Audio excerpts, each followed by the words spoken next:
the Jersey Shore Basketball League Championship at Manasquan High School. A matchup that features #1 seeded Stearns Trail looking for their 4th straight championship. And maybe the surprise of the season, ACI Robinson looking for championship #1 and their first ever championship game appearance.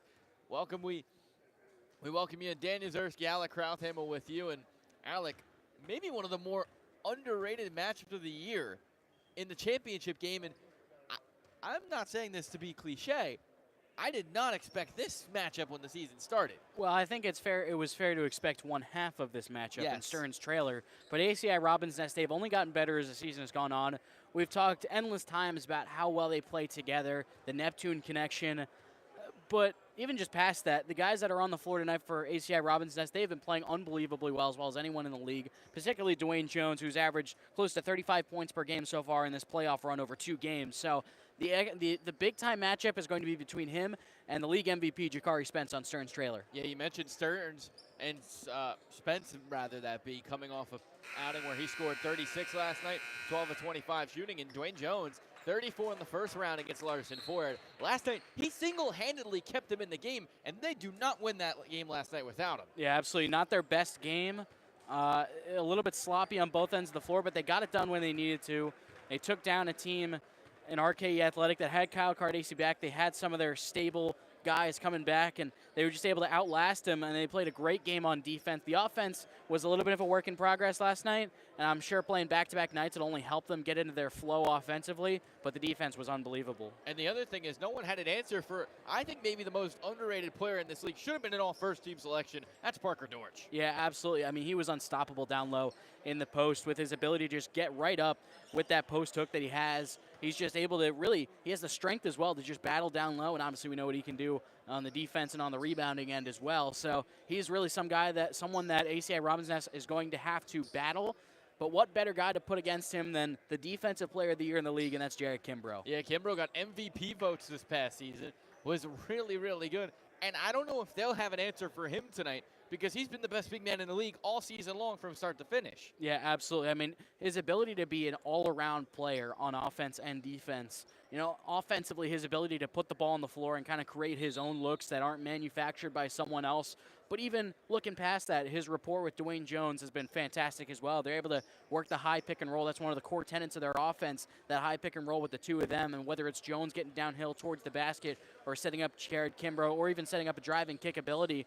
And another guy to look out for tonight is Ibn Loyal. Had 19 points, 9 rebounds last night. Really made a big-time impact in the second half as ACI Robins Nest kind of came back and overcame a deficit against intern helpers.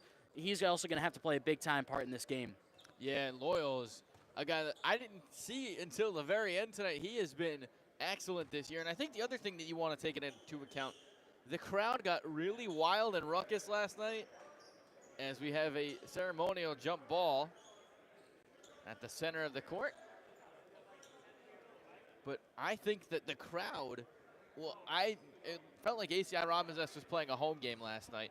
And if that crowd gives the same energy, they fed off of it in that third quarter. That third quarter was really unlike any quarter we've seen a team have all season. If that happens, they're dangerous tonight. Yeah, ACI Robins Nest was able to turn defense into offense kind of off the backs of that crowd. And I think they won that game in the end of the second quarter. As we are underway, JSBL Championship. It'll be Sam Fagan guarded by Kevin Mateo as he takes it up the floor. Here's Samir Kinsler. Dwayne Jones at 36 last night. Shot the 3-ball well. Takes one here. Left it short. Out of bounds.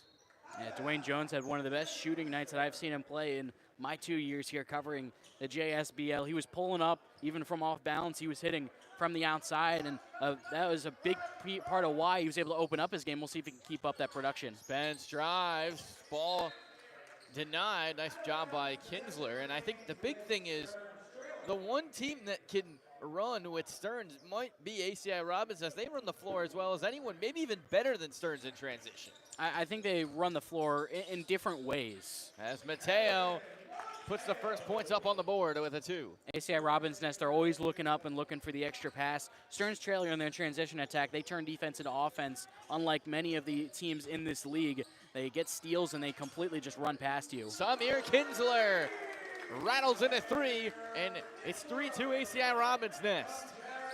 Both teams have taken a stab at the lead. Mateo spins, blocked by Kinsler. It'll be him and Loyal with it here. You talked about 19 and 9 last night. Here's Jones. Was 13 to 21, 6 to 10 from 3. Loyal down low, Kimbrough, defensive player of the year, and they did all their offensive production last night without Sam Fagan shooting the 3 at all, as this one, I believe, a turnover. Yeah, offensive 3 seconds on Kimbrough. Good job walling up by Rasheed Merlin down there in the post. Really didn't give him any options to go to. They're going to need him to play like that tonight as well, because he was really excellent. Him and Woods did a great job as the 2 big men last night on the floor for Stearns. Here's Dortch. Fires from a long 2, shot no good. A rebound off of Ibn Loyal. So it'll stay with the, actually ACI Robinson's ball. I thought Loyal last touched it, but maybe didn't see it from a vantage point. Dwayne Jones drives, kicks out. Kinsler tries another 3. That one is good as well. 6-2 ACI Robbins Nest. And that's Dwayne Jones' bread and butter. He gets off the high screen from Kimbrough, probes the defense, then fires that above the head pass that he's so good at executing. Mateo turns it over. Here comes ACI in transition. Jones to the rim, the deuce. And it's 8-2. Fast start for ACI Robbins Nest in the first 2 minutes. Oh, Merlin almost stepped on the line. Wild shot. Kinsler back to Loyal. Almost turned it over. Jones spins. He's got 14 to shoot. Backs in Spence. The Neptune product. Didn't get the shot to go, but a foul on Spence will send Jones to the line for 2. And again, Dwayne Jones, his ability to just probe the defense, get downhill. He's a fantastic finisher with that left hand, and he's also very good at drawing contact. He can get to his strong hand from really any angle, and he gets rewarded for his efforts at the free throw line. And he's so crafty as well, as his first free throw's up and good. And if they are to win tonight, easy pick for in my opinion, player of the postseason MVP, because he's put up 35 at least, averaging 35 in his first 2. Hits both free throws there, and a 10-2 start for ACI Robbins. That's the exact opposite of last night. Spence driving in, fall away jumper is pure. Big bucket for Spence, cuts it to 6. That was much needed bucket for Stearns Trailer. Watching Spence just get his own shot. That's what a lot of this offense is going to be predicated upon. Jones inside with the left hand, the roll, and it's 12-4. Jones cooking early. Dortch comes for a screen for Antoine, who entered the game. Playing for Mateo, who's on the bench. Antoine, left-handed layup, no good, but a foul. Antoine's length, his athleticism allowed him to get to his spot and just put up that shot. Bit of a wild one, but he knew he had the contact. Kinsler picks up his first. So, back-to-back possessions, or 2 possessions early in this first quarter where there were turnovers. Antoine last night, just 7 points on 2 of 6 shooting, was 2-2 from the line last night, now 0-1 tonight. Yeah, I think Stearns needs to see him be a little bit more aggressive off the catch, and whether that's attacking the basket or putting up a shot, he can really impact the game in a lot of different ways. Stearns looking for, again, we'll stress this tonight, 4th straight championship. They have owned the 2020s of the JSBL. Defeated RKE last night in a game where it got close, but never really uncomfortable for them. ACI was the worst team in the league 2 years ago, and they're now playing for their first championship. Loyal dumps it in for Kimbrough. They find Jones, who comes off a screen. Kinsler up top, shot clock violation. And I don't think any of them were aware that the clock was even winding down. Yeah, it just got into their set a little bit too late. With the shot clock winding down, weren't able to get the quick offense that they needed in that possession. 12-5, 6:30 to play in the first quarter. Spence gets to his spot, goes up and under and missed. Rare to see Spence miss from point blank like that. He gets it back and then misses again. So Spence a little bit hot and cold to start this one. He's got 4, but not as efficient as Jones. Swings it, Loyal wide open from the right wing. 3 no good. Rebound was tipped, but a whistle. They'll keep it with ACI Robbins Nest. Yeah, it looks like they'll get Merlin on a loose ball foul on the rebound. And that's the problem. I mean, you talk about how RKE had no answer for Parker Dortch last night. Well, they're going to have to find an answer for Jared Kimbrough tonight.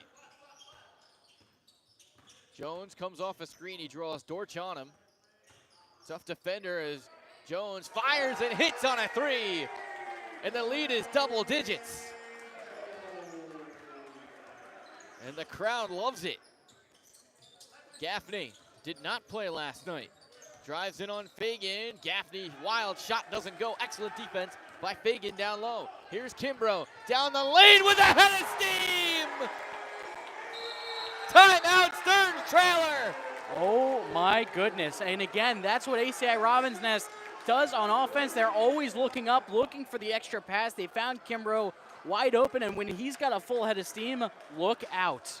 Blew the roof off this place. Timeout on the floor. We'll be right back with you. 5:32 to play in the first. ACI Robins Nest leading at 17-5.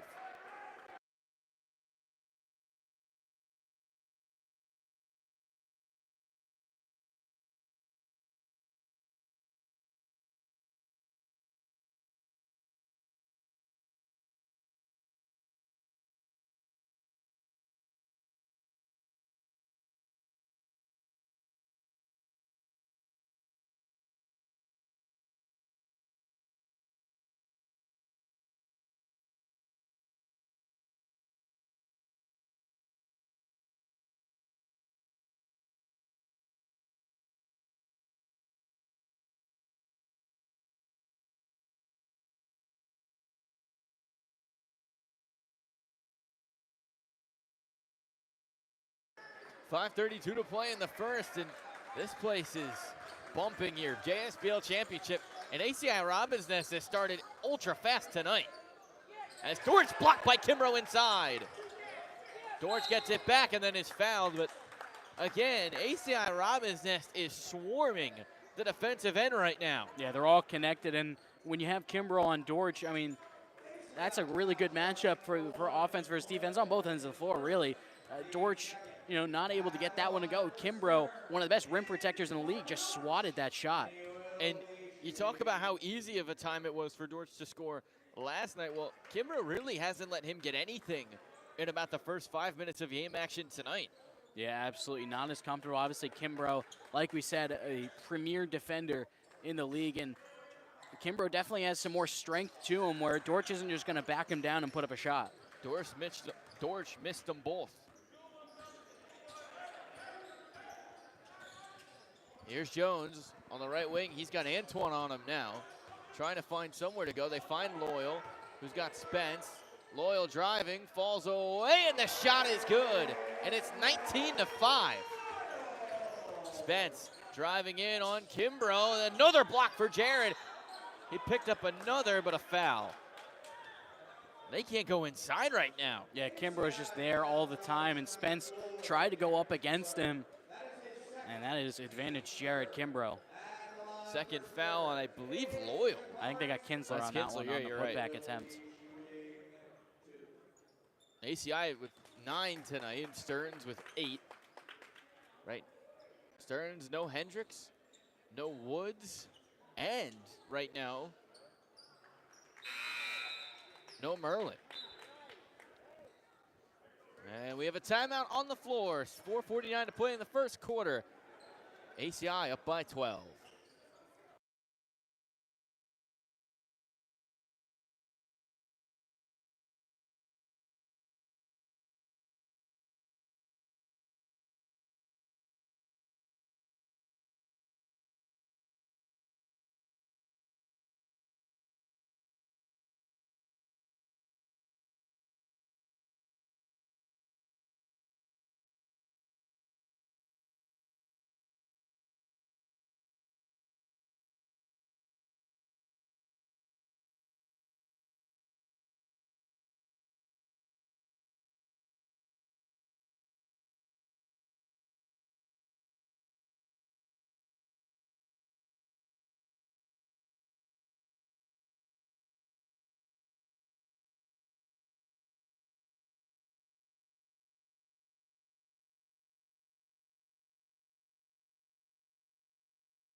Welcome you back to Yuzurski Crowtham. Well, ACI Robbins Nest leading by 12, and nothing has come easy through the first 5 minutes for Stearns trailer. Yeah, this team is interconnected defensively. It feels like they're always moving. They're always coming right to the ball. And, of course, a lot of that action at the rim is coming straight to Jared Kimbrough. Sean Grennan's got his first opportunity tonight.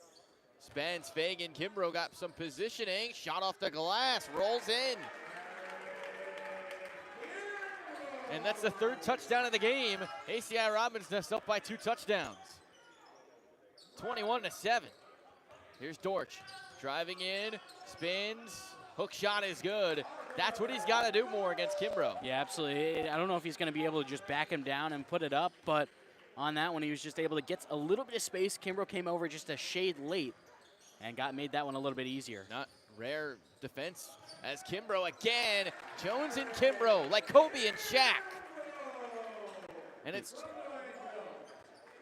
23-7. Yeah, he was able to find him on the roll, and that one looked way too easy. That's just the 1-2 game that they have. Spence, Dortch will try up top with a 3 and hit. Oh, did they need that? Very much needed. They haven't been able to get much going on from the perimeter so far. And on that one, Dortch got left open a little bit. Obviously, that's not his strength in his game on offense, but he can knock him down at points if you need him to. 23-10. Oh, a deflection. Here's their first steal of the night as Spence will finish with a one-hand flush.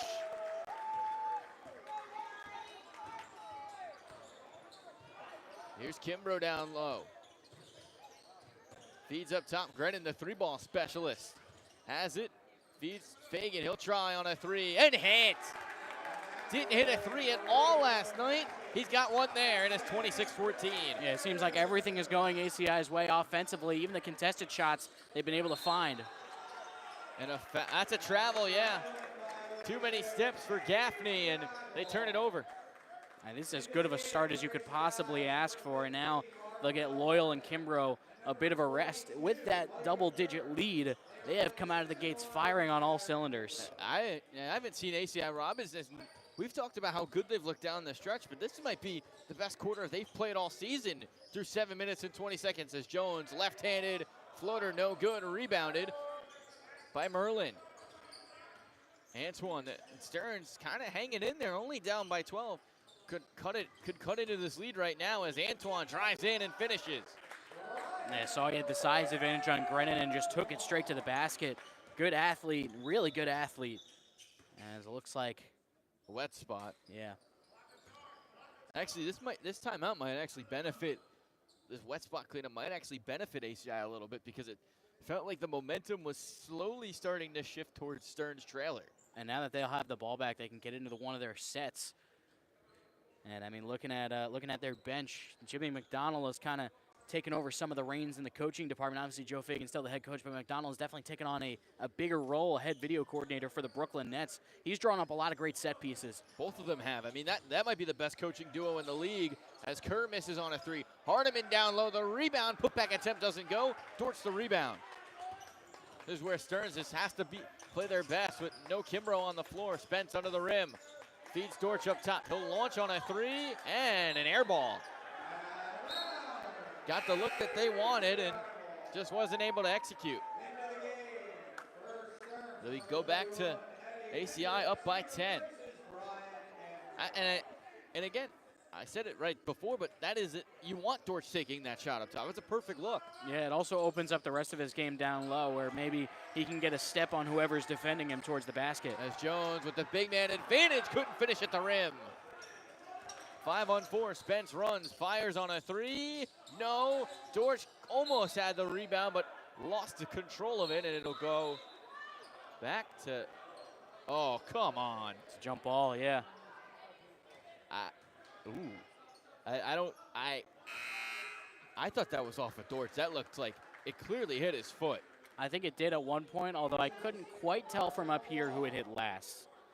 Well, it looked like the one official was ready to send it the other way, and then the other one came in and said held ball.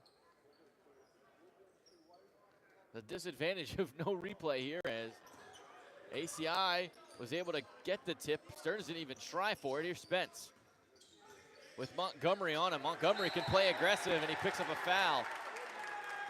Well, just out of bounds, but this is And this is the advantage of having a deep bench. Montgomery can do exactly what Mateo does for Stearns.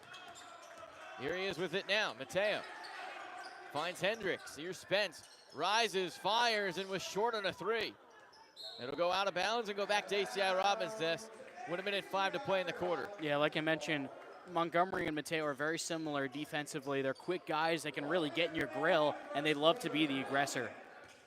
Final minute of the first quarter. ACI Robbins' nest has dominated. They're up by 10. Jones, step back, shot no good, rebounded by Hendricks. Spence with it, running fast. This is what they kind of got to do. Montgomery, oh, great defense. Got it as Mateo, who missed on a 3. Tracks it down. We'll try again. No. Rebound tracked down by Dortch. Kerr with Dortch, and Dortch is fouled. It's going to be Kerr who picks up his first. And great offensive rebounding effort from Dortch and Mateo. Mateo followed his shot, found it in the corner, and then couldn't get that one to fall either, but Dortch just tracking it down, and he went through a lot of contact to get that shot up. I mean, that was you see some wild possessions, and we've mentioned Stearns as controlled chaos. Well, that was some controlled chaos from Stearns trailer, which is kind of what they do best. Dortch hit the first and hit the second. So it's a single-digit game where ACI Robbins' nest was leading by as much as 16. Yeah, the shots haven't fallen as often here, and now they just got to kind of slow it down, get back into their half-court sets. Probably something along the lines of Dwayne Jones either driving to the basket or kicking out. 7-second differential between the shot and the game clock. Here's Grennan driving in, not known for this, but he finishes at the rim. The three-point specialist gets the deuce. Spence quickly down, couldn't finish. Dortch able to answer. Here's Jones at the buzzer, up and no good, barely missing. That's the end of the first. A strong first quarter for ACI Robbins. That sees them take an 8-point lead into quarter number 2. We'll be right back with the start of the second quarter after this.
Start of the second quarter, Dan Jezierski, Alec Krauthamel, JSBL Championship on the JSBL Hoops YouTube channel. And Alec, I think that first quarter, as bad as it seems for Stearns, you're down 8.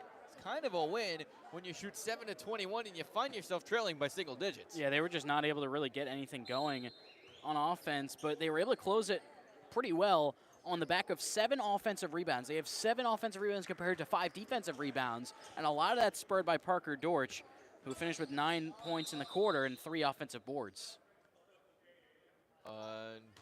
Looks like the clock was a little bit slow to start.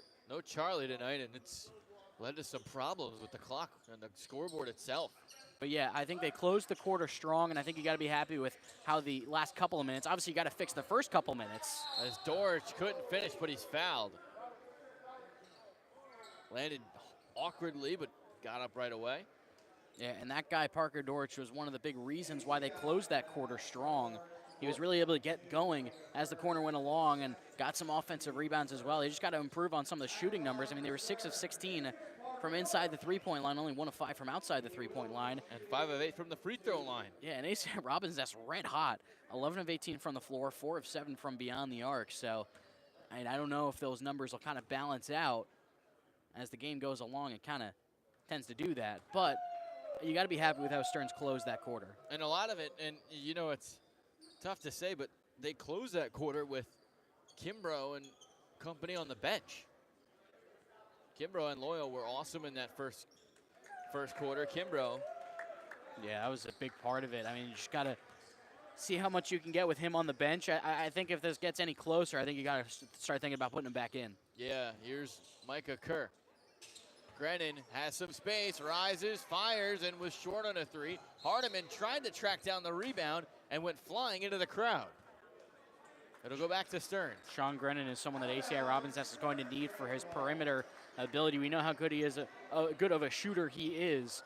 So they're going to need him to try to create from the perimeter, especially if Stearns tries to kind of pack the paint and force him to shoot from the outside. Here's a three. It's up and no good for Merlin. Hendricks gets it back.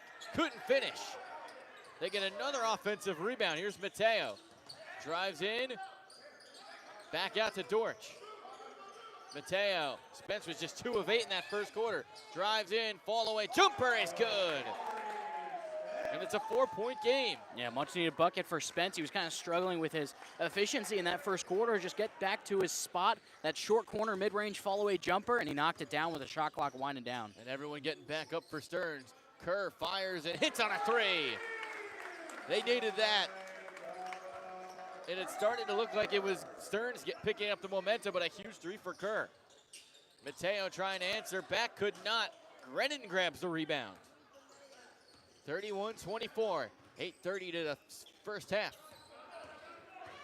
Here's Jones using the right hand, no luck.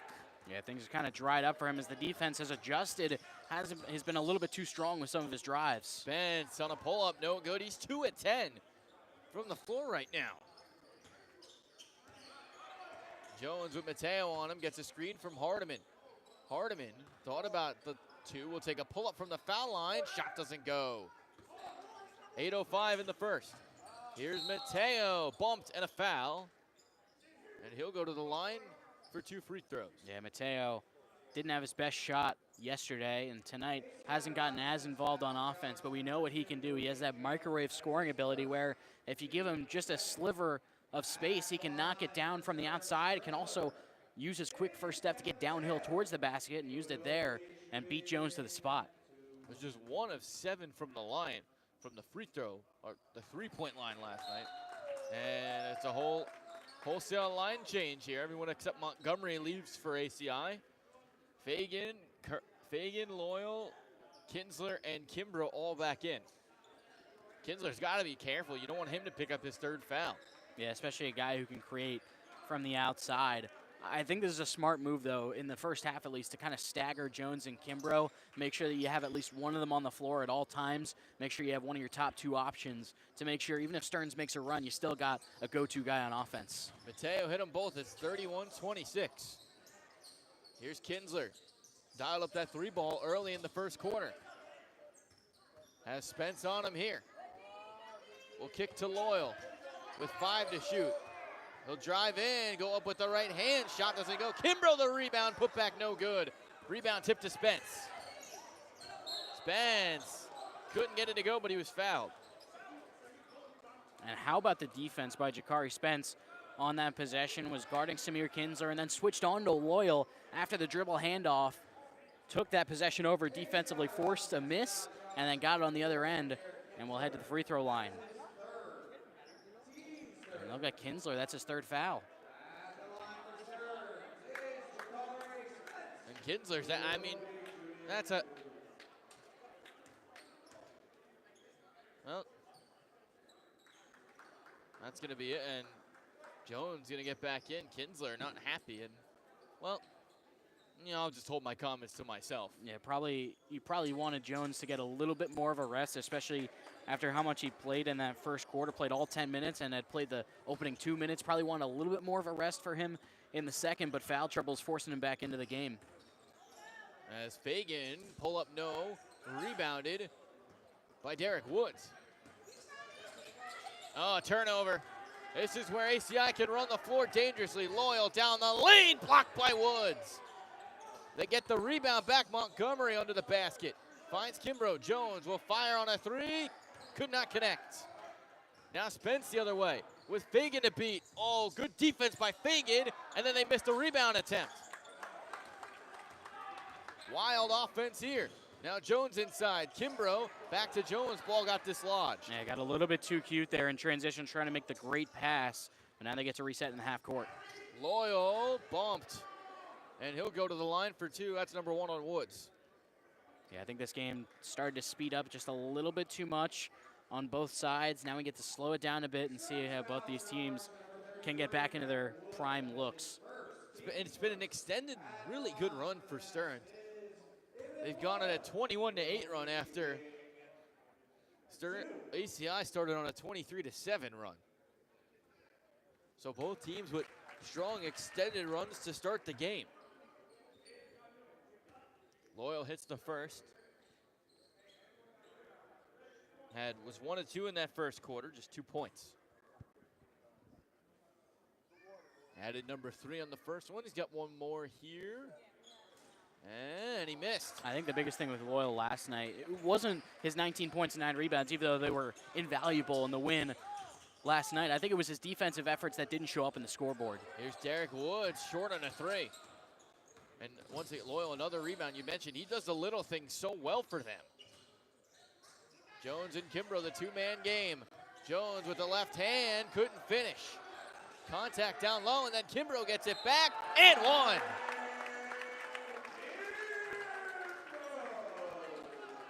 Both teams struggling to close out possessions defensively. And sometimes just 1 bounce is all you need. And that's 2 on Woods. Dortch will come back in after a little bit of a rest for him.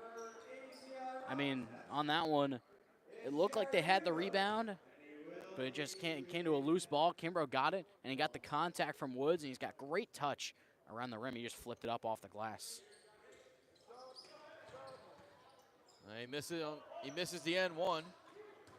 Both teams not as efficient from the line as you'd like to start. Antoine inside, held ball. Again, just excellent defense by Ibn Loyal. Yeah, he was just able to wall up there, and Antoine, even though he's a great athlete, just wasn't able to get as much of a lift off as he wanted. Actually, it looks like they'll get Kimbrough, but either way, able to wall up. I mean, this rim defense has been fantastic. Both teams have shown why they were as good as Intern played defensively. These were the 2 best defensive teams coming into the season, and they've shown it in the championship tonight as Kimbrough wins the tip. Jones gets a screen, feeds Loyal inside, and Mateo a little too handsy. He'll pick up the foul. Yeah, he was kind of forced to be extra aggressive there with Loyal having the size advantage. So, you know, we know how good Mateo is in the passing lanes. He's really able to jump a lot of different things, kind of roving like a free safety in football. But on that one, it was a good pass from Jones as well, kind of prompting the foul. Yeah, and that you put it right in the breadbasket, which caused Mateo to get a little too handsy. Loyal now on Antoine. They send a double. They get Montgomery up top. Thought about the 3. Good defense by Spence to deny him. Loyal spins, pokes free of the ball. Antoine comes away with the steal. Here's Spence in transition, drives, and 1.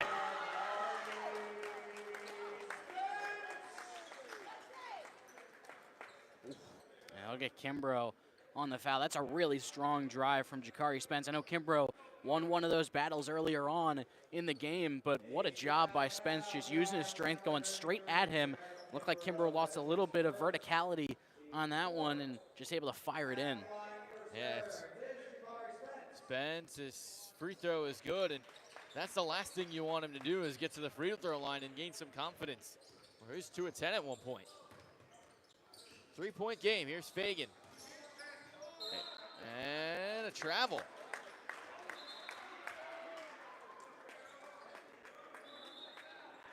No, they're going to get a foul. Yeah. They'll get Mateo. Yeah, I did think it was a foul. It was. Although interesting that one official called the travel, the other one a foul. I did think that Fagan beat him to the spot and caused that ball to go out of bounds. Or the traveling violation, excuse me. So next foul for each team will put each team in the bonus. Oh, beautiful cut. But Kinsler was just not quite on the same page. Yeah, you saw Jimmy McDonald give the thumbs up, meaning, you know, the execution wasn't there on that play, but great idea. It was really solid execution for most of the way through, just the pass a little bit too far and Kinsler a little bit behind. Definitely want to go back to that well again, but definitely had an opening. Mateo fires and misses on a three. And that's number 2 on Kimbrough. Yeah, it's another foul on him. Tried to clear out Dortch. He is not a very easy man to contain when he's going up for a board on the block. And this is where both of these two, and that's why it's such a great matchup, because both of these guys are going to give each other trouble. 5:05 to play here in this second. And both teams already in the bonus midway through the second quarter. And now 2 fouls on Kimbrough. I mean, I don't think it really affects his aggressiveness at the rim that much, but it's definitely in the back of his mind. You don't want to pick up that 3rd foul in the first half. No. They're going to get Woods getting ready to check in. He'll check in for Gaffney. Yeah, Gaffney, that's a guy that Stearns really needs to kind of get going. He's been the primary, as Spence's role has grown as the primary scorer, Gaffney has turned into the primary playmaker. Hasn't had his best game so far tonight, but Stearns, if they want to win this championship, they're going to need him. So Dortch has one more. He missed the first, and he missed the second. Loyal soars for the board. Check that. It's Merlin in. So it'll be Merlin and Kimbrough, and now you put Dortch on Jones. As Jones is fouled. It's number 2 on, that might be number 3 on Dortch, actually. As we have a timeout on the floor. We'll talk about the foul trouble after we get back. JSBL Championship, 34-31, ACI Robinson Nest in front.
Halfway through quarter number 2, 4:51 to play.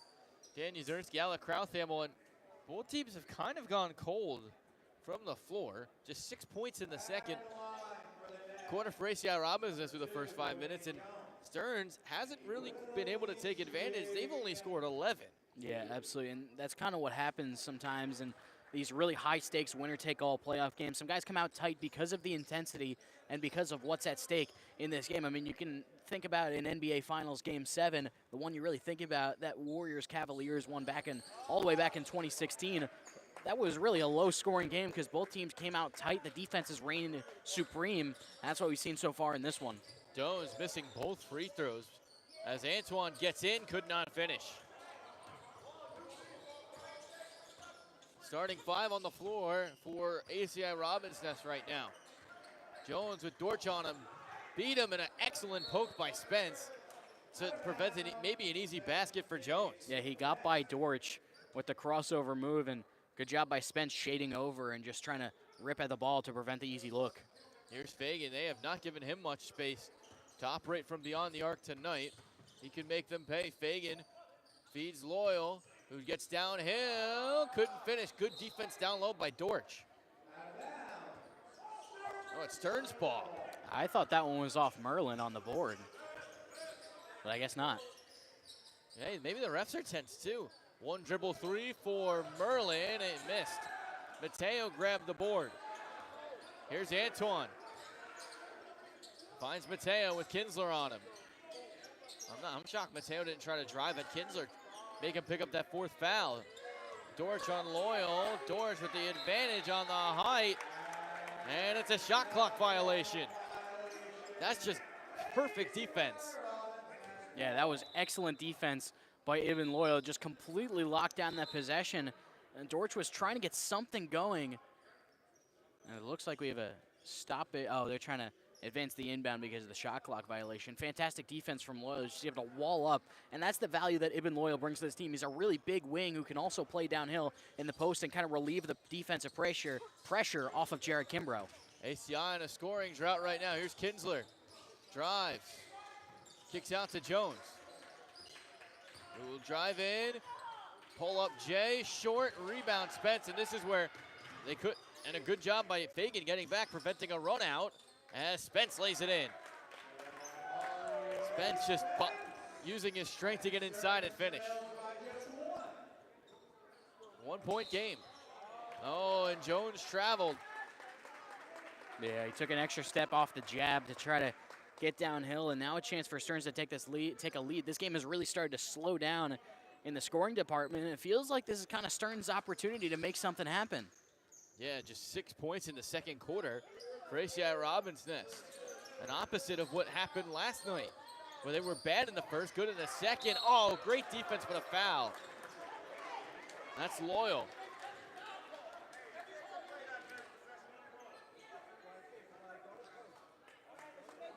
Loyal not happy. Dortch to the line. It has been a fun matchup to watch Parker Dortch and Ibn Loyal go at it in the post. Just a second on Loyal. Dortch makes the first, so we're tied. So Stearns coming back from a 16-point first quarter deficit right now.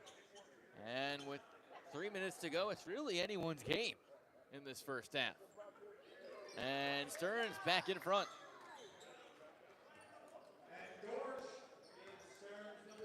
So it's 35-34. Jones. Kicks, Kinsler, corner three, they need it. They did not get it. And getting the board is Brian Antoine. Antoine feeds Spence. Driving in, Spence, the finish. Tough finish there. He just hung in the air, and a great job by Parker Dortch sealing off the rotating defender to kind of give him a little bit of a hole there to take it to the rim, and Spence with some easy, repeatable, well, not easy offense, but some repeatable offense. Kimbrough misses, and ACI Robinson just can't find anything to go in right now. Mateo drives, finds Merlin, who finishes. I would maybe try to call a timeout here. Yeah, it just seems like things are stuck in neutral offensively for ACI Robin's Nest. Just needs something easy to go down, and they're going back to the pick and roll. That one doesn't go. Kimbrough the rebound, and finally they get one back in. Yeah, exactly, something easy. Kimbrough with the rotating defender going over to Dwayne Jones, got left open on the board, and again, the easy putback. Spence finds Dortch, and he traveled. A lot of whistles in this first half. It's that intense championship energy. You can feel it. You can feel the buzz. It's palpable here in the gym and also on the floor with those 10 guys. They're playing for it all right now. Yeah, and this has been one heck of a first half. ACI off to that fast start. Stearns responding. Kinsler open look for three. Hit the back of the score clock, the game clock. Go back to Stearns.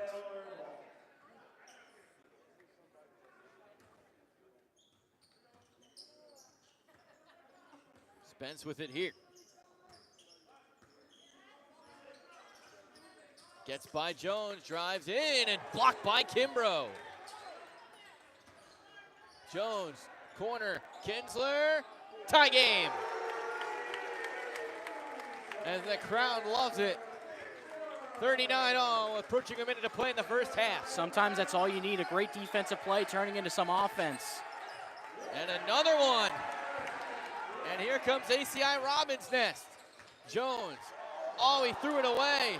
Now Mateo on the break. Can Mateo finish? Yes, he can. Man, talk about a swing there. I don't think Kimbrough was ready for the pass off the pick and roll. As we get a kick ball on Antoine. And that's a 4-point swing in the direction, possible 4-point swing in the direction of Stearns' trailer. But we're seeing kind of a similar blueprint as we'll get a timeout here from ACI Robin's Nest to kind of set up these last 41 seconds. I think this is a good timeout, much needed one just to set up. But we're seeing a similar blueprint to what we saw in the third quarter from ACI Robin's Nest last night, just locking down on defense, trying to make plays happen, kind of riding the advantage in the crowd that you have to kind of fire you up and find someone open on the outside. And I think really, I didn't think that both of these teams play fast, and I thought that if you slow the game down, the advantage would go to ACI Robbins Nest. But unironically, it's actually gone to Stearns, who has really benefited from some of the foul trouble that ACI Robbins Nest has found themselves in. 41-39 to score at 41.7 to play here in this first. And I know it sounds crazy, but I would try to get Sam Fagan an open look for three. I mean, I wouldn't be surprised if that's the set play right now. One thing that we've seen a lot from ACI Robbins Nest on some of these after timeout plays, the ATOs, some of those important plays that you can have, a lot of times they'll get a guy like Jones at the top. They'll get it to Fagan at first, get it to Jones at the top, and then get a flare screen from either Kimbrough or Loyal to get Fagan open from three. We've seen that play a lot. We'll see if they go to it. That's exactly what they're gonna do. Fagan, open look for three, and he hits. I hate to say I told you so, but I told you so. Hey, we both did right there. That's right on cue. Fagan gives ACI the lead. Mateo getting in, stripped of the ball by Fagan. Whose ball is it? Stearns' ball. Yeah, Kimbrough tried to grab that one and just barely missed, and it looks like they'll take him out to avoid picking up that third foul. Smart move, get Marquel Hardiman in to guard at the rim just to avoid picking up another foul. Yeah, you don't want him to take that third into the third. As Mateo gets in, Hardiman the block. And ACI can hold for the final shot. Again, I would go right back to that well. Jones gets in, the left hand, no. Hardiman fouled at the rim with 0.5 seconds to play in this first half. Man, that was a great move from Dwayne Jones. Kind of put Mateo on skates, which is not an easy thing to do. Just left it a little bit too strong off the back iron, but Hardiman was right there for the offensive rebound, had the size advantage over Mateo, and just used that to his advantage. Mateo had no choice but to hit him on the arm to try to prevent the easy two. Hardiman makes the first. I tell you what, you sub him in for Kimbrough, and it couldn't have worked out any better. He gets the block on the defensive end, and now a chance to finish with two huge points at the line to put ACI up by 3. Couldn't. So ACI will go into the half leading by 2 as Antoine's missed shot won't count. What a first half for both of these teams. Defensive slugfest in the JSBL championship. ACI Robbins Nest in their first ever championship game takes the lead into the half.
Start of half number 2, the final half of basketball. The JSBL season sees ACI Robbins Nest leading by 1, and a lot of that was thanks to their defense in the first half. Yeah, absolutely. I mean, holding Stearns Trailer opposite only 41 points, a fantastic way to defend. And also, they forced Stearns Trailer to be relatively inefficient. They only shot 33% from the floor, 1 of 9 from three-point range. They've just been able to force some bad shots. I mean, they haven't gotten guys totally involved. Stearns hasn't. And Mateo with only 6 points. He did have 4 rebounds. Jakari Spence on 6 of 15 shooting does lead the way for all scores with 17 points. And a guy like Jalen Gaffney hasn't scored yet, only has a rebound. They're going to need him to get more involved. Start of the second half. The Jersey Shore Basketball League, sponsored by Lemure O Law, a great sponsor of this league. And we see ACI Robbins. Here's Dortch getting a touchdown low. He gets the double from Kimbrough and Loyal. Here's a 3. Opportunity. Woods passed up on it. Found Spence. Gaffney with it here. Drives in. Goes up and under. They find Antoine, who hits on a 3. No, he fired it. Kimbrough with an unbelievable rebound and save.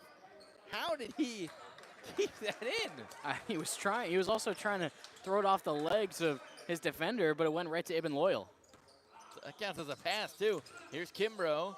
Stops. Pull up J is pure. And ACI is up by 4. That's what they needed offensively. So Kimbrough getting an easy look there. That's why they need more from him. Oh, nice feed. Dortch. Oh! Blocked by Kimbrough. Denied.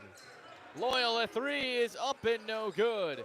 But my goodness, Dortch must have thought he had an easy basket there. Not against the Defensive Player of the Year. No, and then they turn it over. Another one for Stearns. They had 7 in that first half, excuse me. And again, ACI Robbins, as we talked about defensively, 5 block shots. Kimbrough has 3 of them, and they outstole Stearns Trailer. And not many teams can do that. Yeah, absolutely. They create a lot of their offense from their runouts, forcing turnovers. Loyal gets in, and he's fouled. That's number 2 on Dortch. And once again, Loyal using his versatility at the wing spot. He's definitely a bigger guy, but he's able to use his handle to get down low, get past Dortch, beat him to the spot, and Dortch forced a foul to prevent the easy look. First on Dortch, actually, so Loyal to the line for 2.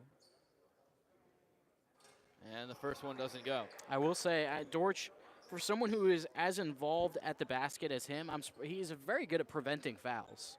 Yeah, I mean, he is really, I think you could talk about Spence being the MVP, but I don't know if there's a more important player for them than Parker Dortch.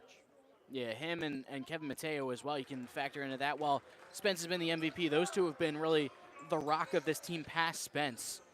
It's kind of like you comparing it to, I'd say, the late 90s Yankees, because, I mean, coming off 3 straight wins is Spence. Finds, drives, left-handed shot, no good. Kimbrough cleaned the board.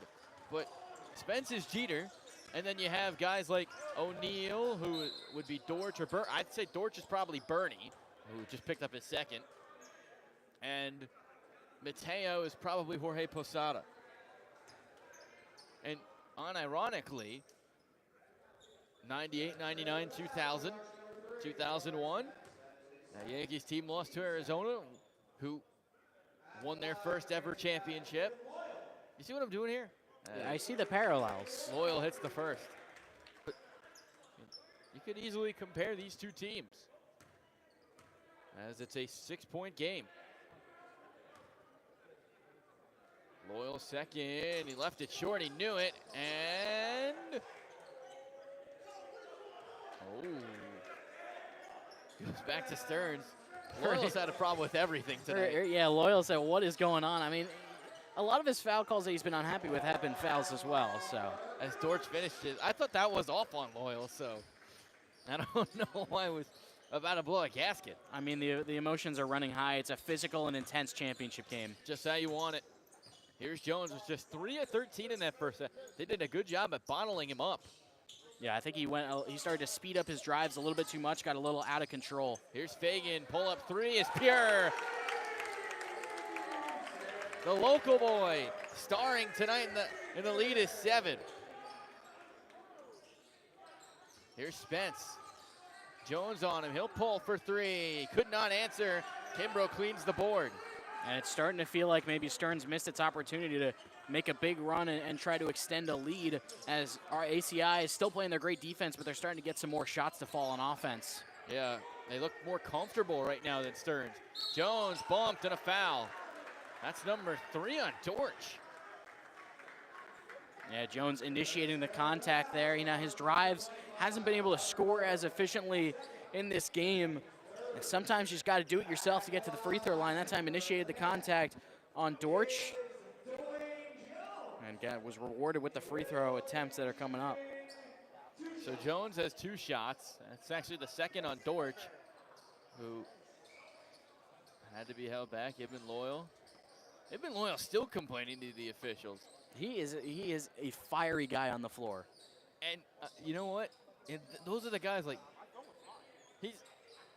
that you love to see, because they at the end of the day, they're so passionate about the sport that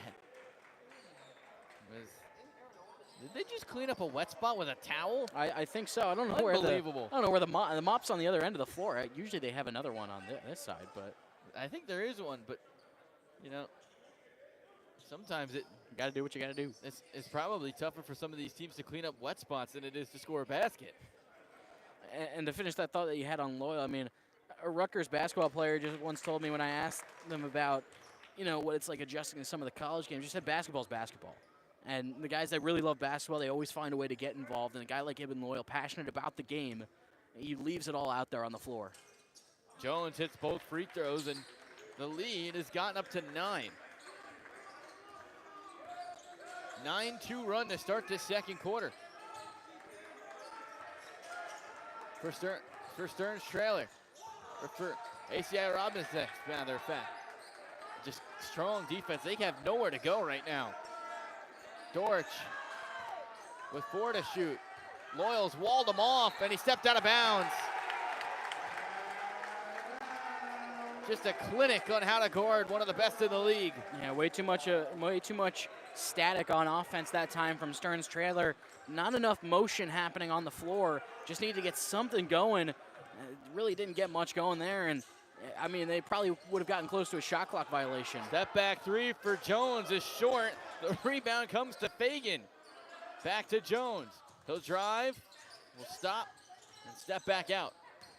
Driving in now, left hand, no. Rebounded by Woods.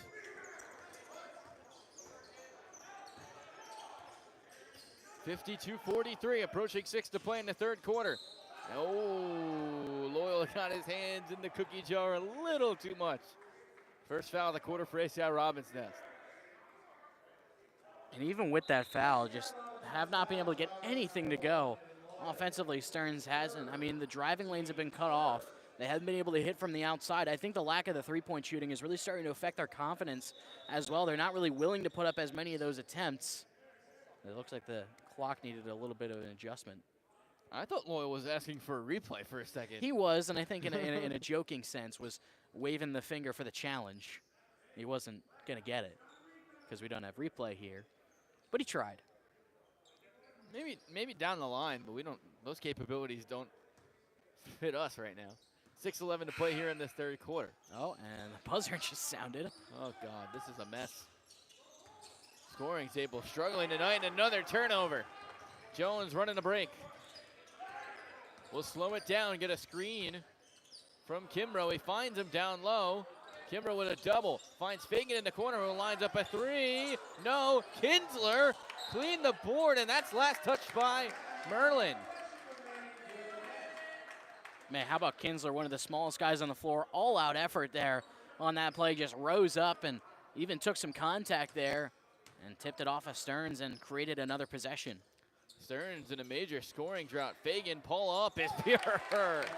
Sam Fagan has been awesome tonight. Yeah, they were able to find him coming off screens. That's where he's at his best with the rhythm 3 or even the 2 on that one.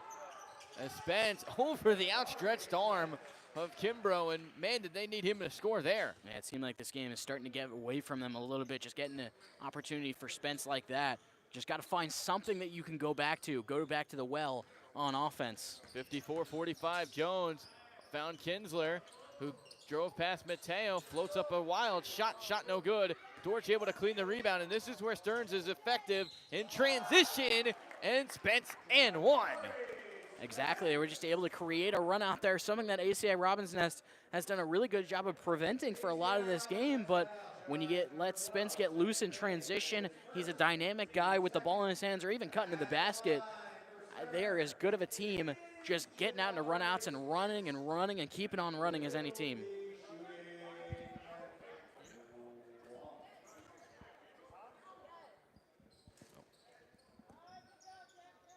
We thought Parker Dortch was trying to talk to us. He was not. He was talking to someone a row below us in the stands. Well, we love the relationship we've built with Parker, and you know it's always nice for him. We'd love to see him come up here and do a game one day. That would be fun. Imagine, I mean, a guy like Dan Singleton as well. Imagine Parker Dortch and Dan Singleton on a broadcast. Oh, my God. That'd be the best basketball conversation maybe in league history. I don't know if you'd hear anything better. Spence went through the entire defense, lost it for a second, got it back to Gaffney. Everyone wanted to travel. They swing it, Mateo. Drives in on Loyal, floater's good. And it's an 8-0 run. That was a good swing, just reversing the floor, getting Mateo out in the open space. I believe it was Loyal that had to kind of come out and guard him, and he used his quick first step to get past him and got an easy look with the floater. The other thing they've done with Jones tonight on the defensive end is they've had everyone guard him. Kimbrough saves it. Jones, Fagan, a deep three. He thought about it and passed it and then turned it over. Timeout on the floor with 4:11 to play in the third quarter. ACI leads Stearns by 4, 54-50.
.409 to play in the third quarter. Stearns trailing ACI Robinson by 4, and Dortch got it, and the foul. It is now a 9-0 run. And this is how quickly this game turns. Remember when I said it felt like Stearns had missed their shot to kind of make a big-time run? I guess that proved me wrong. They've just been able to lock up on the defensive end, creating some runouts, and then Dortch, using his strength, just rose up and got the hook shot. 54-53. And a game that has the feel that it's going to go right down to the wire. ACI looking for their first ever championship. Stearns trying to win number 4 in a row. Here's a three, it's up, and it is no good for Kerr. Rebounded by Gaffney. Gaffney on the drive, goes in, blocked by Hardiman, but they're gonna, oh, come on. That's not a foul. The block itself was clean, but I think Hardiman gave him a little bit of a forearm on the way up, which is where the officials got him for the foul. And Gaffney, we haven't seen enough of him taking initiative with the ball in his hands. That time he did, taking it right to the basket. And I think a big part of that, with Jared Kimbrough on the bench right now, getting a little bit of a rest, so it kind of opens up Stearns to go right towards the basket. That's where they made their run in the second quarter, and now they're doing it in the third. Fagan on the bench as well. As he misses, we're tied at 54. Dwayne Jones has had every single person on him tonight. Oh, open look, Montgomery for the lead, no. Rebound, and then a bad foul by Micah Kerr.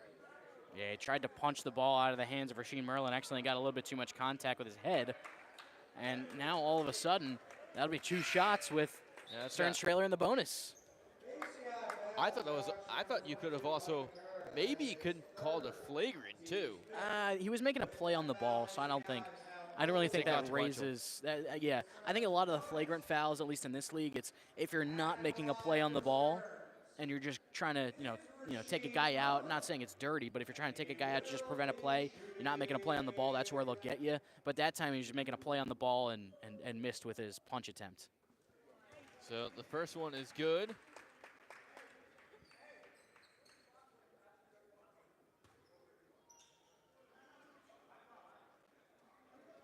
And Stearns is in front. And missing on the second. Both teams have struggled from the line tonight.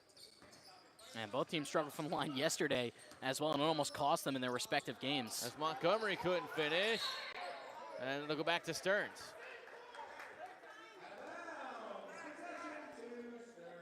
And it just feels like both of these teams have gone through stretches tonight where neither of them can score. And here's a turnover. Jones, I think that should be a clear path foul.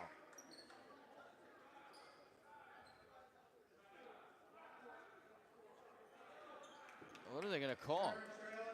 I think they're just going to get a regular foul because it was close. Jones had almost lost control of the ball, but Dortch his momentum took him into him.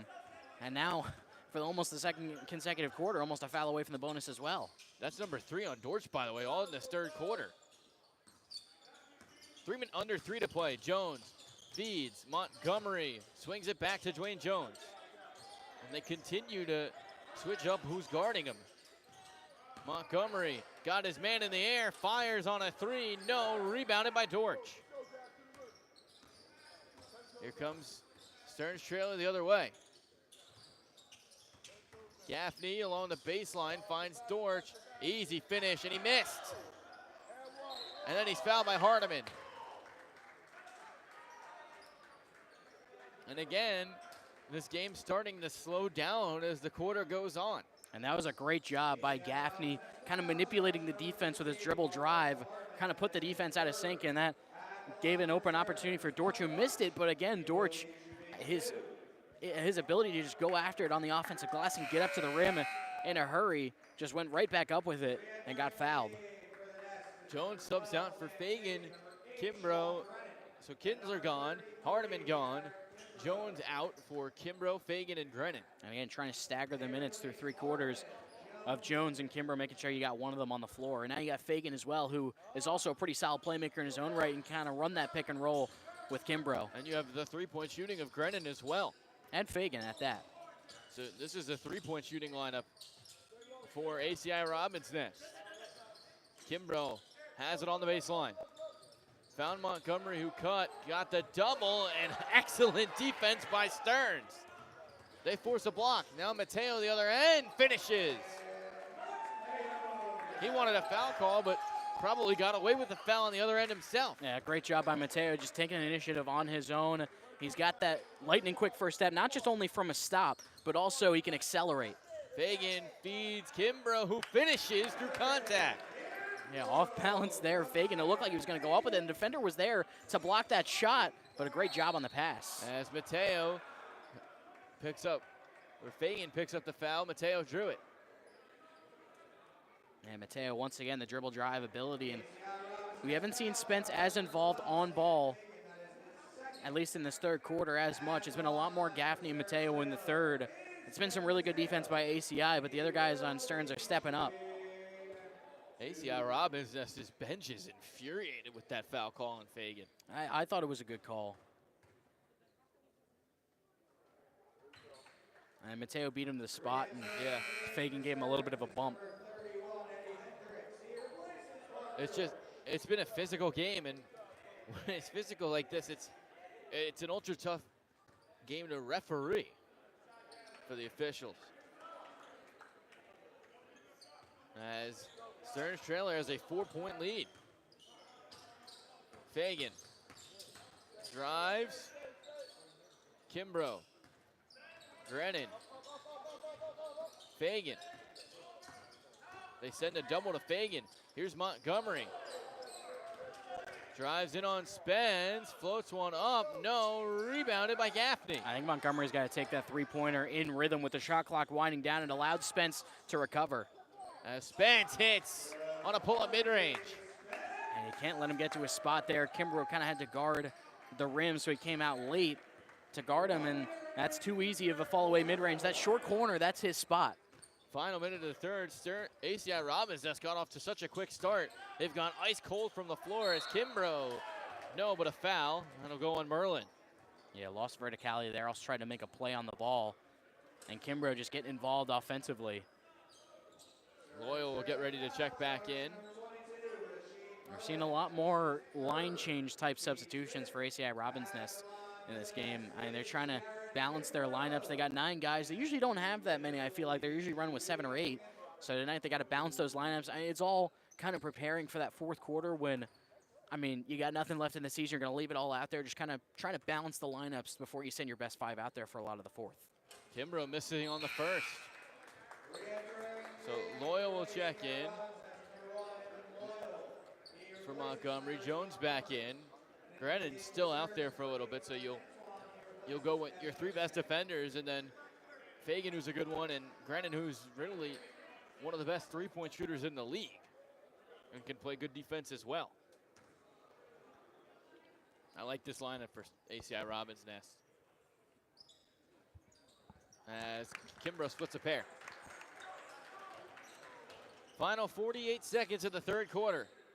Stearns Traylor leading by 5, and this is a huge minute for both of these teams. Merlin finds Gaffney, who drives in, feeds Hendricks, and Hendricks stepped out of bounds. That crowd, you could tell the crowd saw it right away, and they weren't going to let the officials not call that. Yeah, and I think he probably should have taken that 3 as well. Kind of similar to what we were talking about with Montgomery on the previous possession. Had a look in rhythm. Just got to take that 3. And a foul on Hendricks down low. So that'll send Kimbrough back to the stripe. And I will say, I liked what I've seen. We talked about Jalen Gaffney as a guy that needs to take a little bit more initiative on the ball in the second half. And this third quarter, he's done exactly that. I mean, he's done a good job using his probing ability with the ball in his hands to kind of manipulate the defense. Like we talked about on that other possession, he had a kick-out opportunity with Hendricks, but it was also a good recovery by the ACI defense. Indeed. Kimbrough's first one is pure. He's got one more.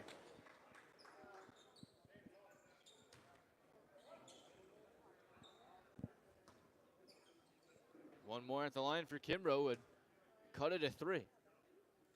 Where it felt like Stearns really controlled the back 5 of this third quarter. About a second differential between the shot and the game clock. So in all likelihood, Stearns could hold for the final shot. Spence drives in on Jones. Jones walled him off. Spence putting one up, and a hair ball. Might have been blocked. And then Gaffney comes away with the steal. At the buzzer, Gaffney, no, and that's the quarter. Stearns Traylor is 10 minutes away from title number 4 in a row. Can ACI Robbins charge back? We will find out in the JSBL championship game.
Ultimate quarter.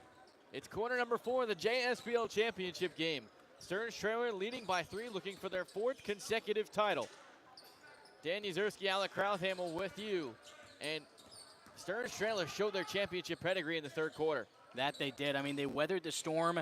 They got their opportunities and took advantage of them. Fagan off on a 3. On both ends of the floor, and now they have another run out on offense. Spence, the finish and the foul. Hasn't been ultra efficient tonight, but when he's been by the basket, he's been unstoppable. Yeah, 26 points now to lead all scorers. He has really been the go-to guy for Stearns Trailer, even when ACI is trying to deny him the ball. Sometimes, especially in those transition opportunities where defense is doing a little scramble drill, he's just going to get the ball, he's going to take it to the basket, he's going to get his. Spence now 10 of 22, where he started 2 of 8. Since then is 8 of 14. He has also played all 30 minutes in this game. He actually started 2 of 10. And Grennan missed the ball. All right, it's a high pass. It's a heck of an effort to play all 40 minutes in a game. I wouldn't be surprised if Spence does do exactly that, especially when you're the focal point on offense. He did a lot of that for Monmouth and under Coach King Rice as well, as they get a foul. What was that? I think I heard someone yell, "You can't do that." Yeah, that was an emphatic yell.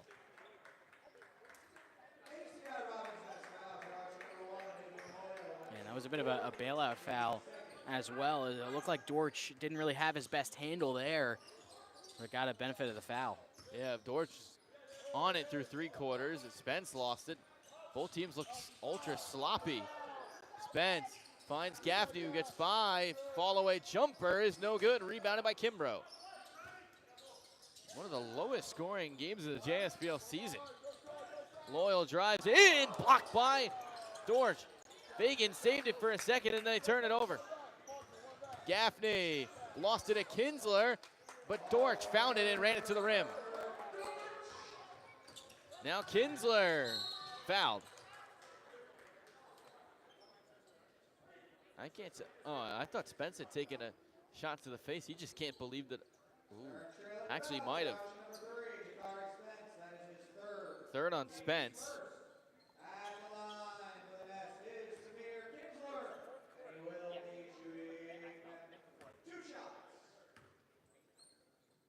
Oh boy, we just got notified that the scoreboard hasn't changed to the 4th quarter.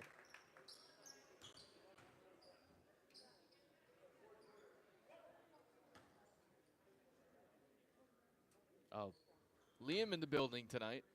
Of course, I mean, it's championship atmosphere. Celebrities in the house. He just wants to go out to dinner with us after. I think that's what it is. After last year? Yeah. I don't think it'll let him order tiramisu again, though. We'll see if Squan Tavern has it. I don't know if they do. Be careful, Squan Tavern, as Spence gets in. Shot no good, but right there is Merlin, who's become an issue tonight. Yeah, this 4th quarter, he's kind of come alive with his size, been able to battle Kimbrough down low at the boards. Loyal, 3-point shooting, he's gone ice cold for ACI Robbins. They haven't made one in a while, and this defense by Stearns just unbelievable. They got to get one off. Kinsler does. Shot no good. Loyal grabbing the board and a foul. Yeah, they'll get Merlin there. He tried to make a play on the ball, but got a little bit too much contact. And you talk about ACI Robbins now struggling from 3. I mean, Stearns Trailers have made a 3-pointer since the 1st quarter. They're now 1 of 11 in this game. They were 1 of 5 in the 1st quarter, 0 of 4 in the 2nd quarter, and now 0 of 2 through 3 quarters. Yeah, it's incredible, and it's what they did so well, and they haven't shot the ball well at all tonight. Neither team has. Yeah, the last 2 nights, Stearns hasn't had its best shooting night, but they've been able to play a lot of great defense to just kind of ride out the shooting struggles. And ACI Robbins Nest went ice cold in that 3rd quarter, just 25%, and Stearns 7 of 14. That was the 3rd quarter. ACI Robbins Nest scored 28 in the 1st, had 31 in the 2nd and 3rd quarter. Fagan open look for 3, short, gets his own miss. Jones will try a triple and short as well. Out of bounds. Stearns trailer ball. Yeah, the 3-point shooting just has not gone over to the fourth quarter.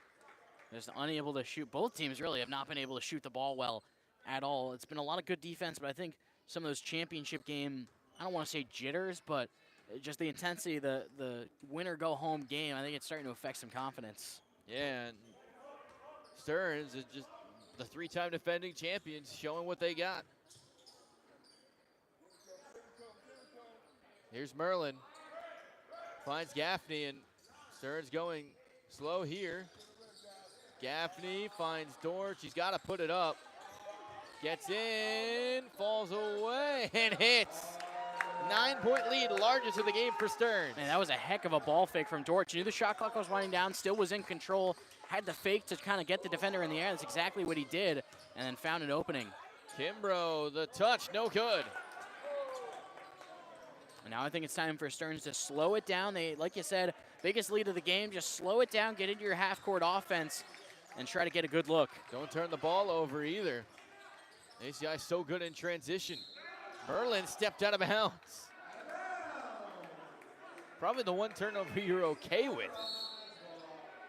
And not that you'd be okay with any turnover. We have a timeout on the floor. ACI takes a timeout. We'll take one with them with 6:41 to play in the fourth.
.641 to play in this fourth quarter, and ACI Robin's Nest can't seem to buy a bucket right now. Daniel Zersky, Alec Krauthamel, and how do they get back on a run? I mean, they just got to get back to the well. That's what they're doing now, the high pick and roll. And there it is. Jones finally able to get an open look and finishes with the left hand. Eventually, if you go to the well enough, there's going to be a defensive breakdown. That's exactly what happened there. Nobody rotated over to help on Dwayne Jones. When he gets a full head of steam like that, it's hard to stop him. And they've basically said, we're just going to take Jones out of the game as Dortch. Got contact. I didn't see much, but that's what they saw. So Parker Dortch to the line for two. Yeah, they got loyal on that one. A little bit too much contact. That's the thing with Dortch. He is a very physical player, and sometimes you have no choice but to give him some contact because he's given you contact. Fifth on Loyal. That one for Dortch is good. We said this in the break, but imagine saying Stearns would only have 1-3 through 3.5 quarters. Where on the list would you rank Parker Dortch as the most likely one to have that one singular three-pointer? Probably 2 or 3. I was going to say lower, because that's not what he's really known for, but he has been magnificent tonight on both ends of the floor. And he's been the best player in the game tonight. Was probably the best player last night as well. Yeah, Spence has been the leading scorer, but Dortch on both ends has been the go-to guy. Jones rises, fires, short on a 3. The rebound comes to Kimbrough. Fagan. This is where they've struggled as Fagan gets one to go. I think you got to lean into him to score more down the stretch. I think so. Just kind of draw up some set plays for him, especially off some driving kicks. If you get a high screen from Kimbrough, Jones just find him in the corner. Spence weaving his way in, throws it to Gaffney. Gaffney driving in, kicks Merlin a 3, way off. Rebounded by Kinsler. Now Jones to the rim, the finish, and it's a 5-point game.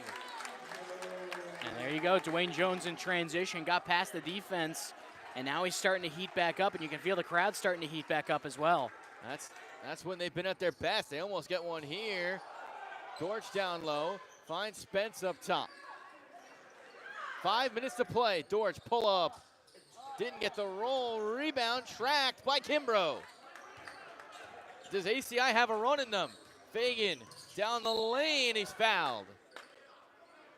That'll be number 4 on Dortch, and we have a timeout on the floor.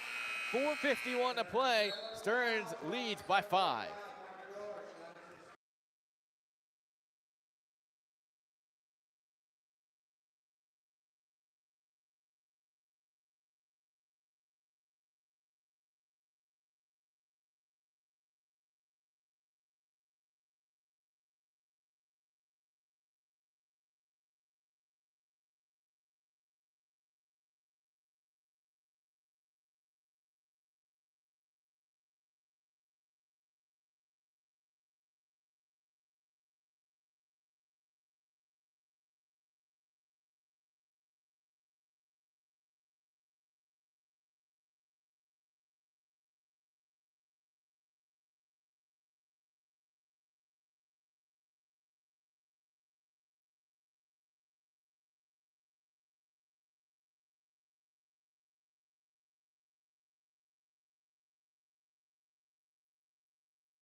Yeah, Fagan with it. Now Jones, 4:50 to play in the championship game.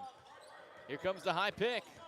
Jones drives, couldn't finish. Rebound, tipped to Spence. Kimbrough ran into the crowd. Spence will lay it in.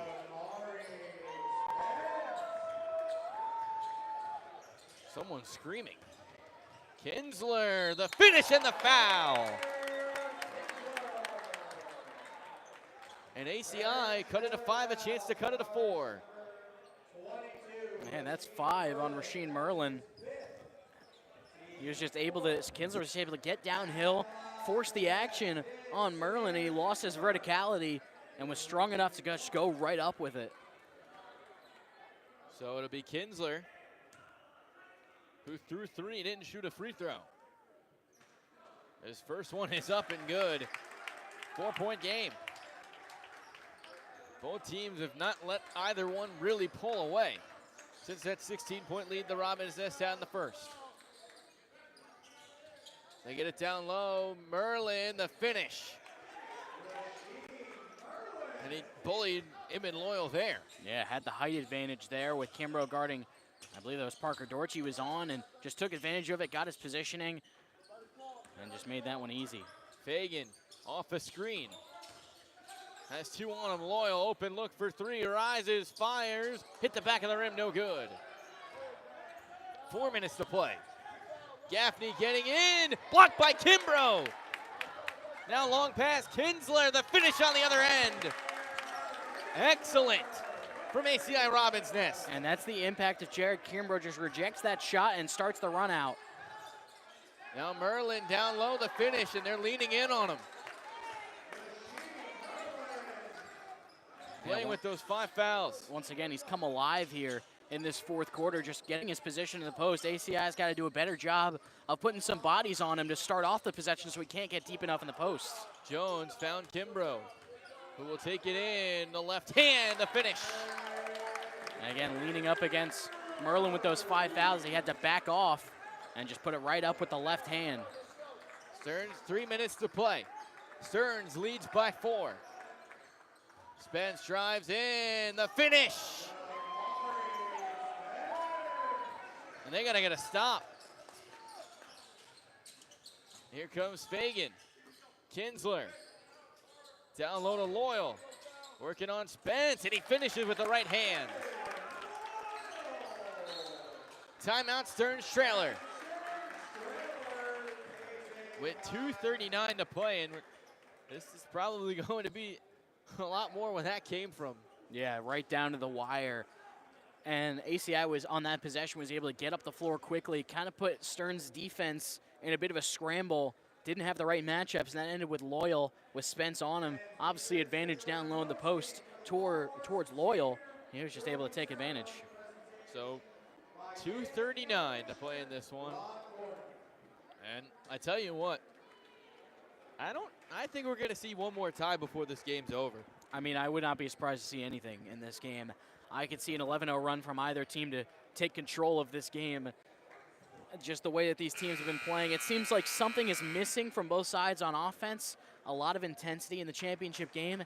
It just seems like each team has just one last burst of offense left in them. Just a great, good old classic basketball game. This has been a fantastic semifinals. Both games yesterday were amazing games as well. And really, probably the best playoffs I've seen while I've been here. And you know what? Who's going to close? Can Stearns close this one out? They've done it for the past 3 years. Or can ACI Robins Nest get one more burst to the finish line? 80-76, 2:30 to play. Dortch down low on Loyal. Lost it, gets it back, fires, could not hit, and he gets his own miss. Then blocked by Loyal down low.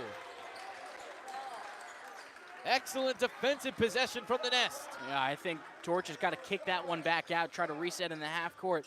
Loyal had his positioning on him down low in the post and just made a huge play on defense. Jones comes off the high pick and roll. They find Kimbrough down low, and he finishes with one hand. 2-point game. They tried to send a lot of different guys at the screening action, and too much action left Kimbrough wide open, and that was a great pass to set up the open jam. Under 2 minutes to play. Spence with it. Their leading scorer tonight, leads all scorers. The high pick and roll. Shot no good. Out of bounds. It'll go back to ACI Robins Nest. Yeah, the best player in the playoffs against the best player in the regular season was just able to, that matchup won by Dwayne Jones. It looked like Spence was looking for a foul, but a great timed rip by Jones. And they got to be careful. ACI Robins Nest going to take a timeout. And I like that move. Yeah, just got to calm things down a little bit. You can tie or take the lead in this possession. Spence had some words and then went over. This has been an intense 38.5 minutes of basketball. And I don't think the last minute 37 is going to be any different. As this crowd is, we got a great crowd tonight. The entire gym is full. And you've seen it. That crowd, all friends from Dwayne Jones' hometown. Yeah, here. The Neptune connection, not just on the floor, but off the floor. Yeah, and I mean, all these guys grew up playing locally, and you see it all. And this is what makes, you said it, it's Jersey or nothing is what Chris Smith said, and it's really been the case tonight and a lot of the season with the Jersey Shore Basketball League. Absolutely, the Garden State, nothing quite like it. No, again, I wonder, the last time they drew up a timeout, it was towards the end of the first half. They drew up a play for Fagan. I wonder if you try that same thing again. I think so. I think you got to try to go back to it because he's been really good on these out of timeout plays, just drawing something up for him and setting him up for an open look. And either way, it's going to be Dwayne Jones and Jared Kimbrough initiating that, I think. And they smartly, if you're Stearns, puts Kevin Mateo on him. That's what they tried to do. They go all the way down to Kimbrough. Now they find Fagan, who comes off on a three and hits! Sam does it again, and ACI Robins Nest leads by 2. Again, after timeout, Sam Fagan's at his best when you set him up rolling off a screen, and that was a contested shot too. That was good defense, but it didn't matter. Mateo down low. This crowd is raucous. 81-80. Mateo, Dortch, Loyal, lost it, and he threw it away.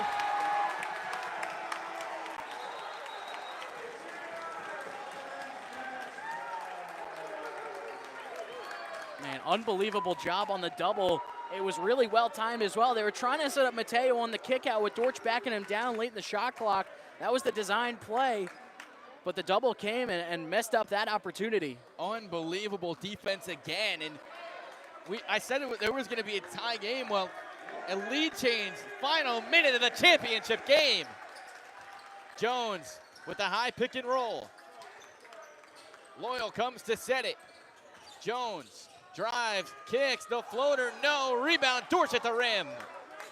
45 seconds to play. Gaffney finds Mateo, who drives, spins, layup is good off the glass. 30 seconds to play. Timeout, ACI Robbins Nest. Wow, what a job by Kevin Mateo. He had Sam Fagan on him, got it off the dribble handoff, and he just went right to work, used the spin move to his advantage. He's got the quicker step, and he had to get around some good defense at the rim, just went up and under. Wow. Unbelievable. And the previous play, you know what it reminds me of? Earlier in the NBA playoffs where you saw Jason Tatum fail on the first one, then got the second one to go. That's incredible by Mateo, who looked completely disoriented on the last possession offensively. Yeah, absolutely. It was a good job recovering as well. They could have chosen to go slow or fast. They decided to push the pace, go right downhill, and Mateo took the ball and got the job done. So 82-81, they're going to have to add seconds back onto the clock because that was clearly botched, and they do. Yeah, 34.6 now, a 10-second differential between shot and game clock. Now the question for the ACI Robbins Nest coaching staff, when do you try to get into your action?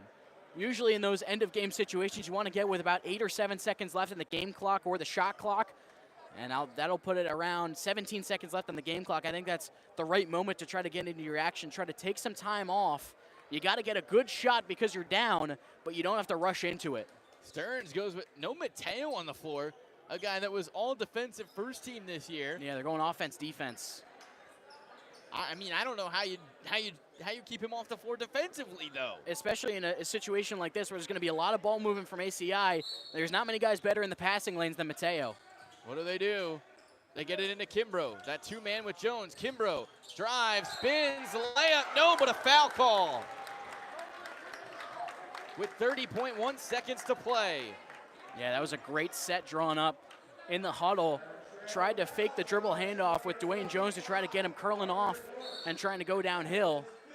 And Kimbrough just took it himself. He had a step on Dortch, just went right to the basket. Number 5 on Dortch. And 2 huge free throws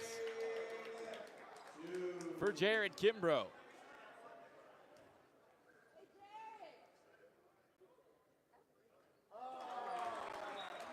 And an unsportsmanlike fan.